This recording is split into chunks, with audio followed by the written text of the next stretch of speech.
DIY bracelet. First thing is that you will receive, which I think is really, really sweet, a nice card that you can actually use to send to anybody in your family, and you also receive an envelope with it. With this DIY bracelet, you will receive a lot of different little charms in the sections like this. Like some of them actually fell out, which is why they look a little empty.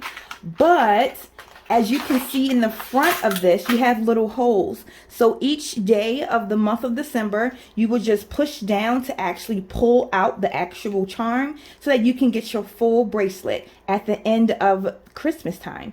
And when you open it up, you do have two options when it comes for the actual bracelet itself. You have this silver one here, and you pretty much have a clasp at the end that you pull down, and it allows you to connect it on any of these loops here. So it does give you some variety when it comes to the length. And you do have another one here. Now to get the charms on the silver bracelet, you need to come to the side with the clasp and you need to unscrew it. This way you can slide the charms on. As you can see, each charm is indeed different. So you are guaranteed to have different charms on your actual bracelet when you are going through the month of December.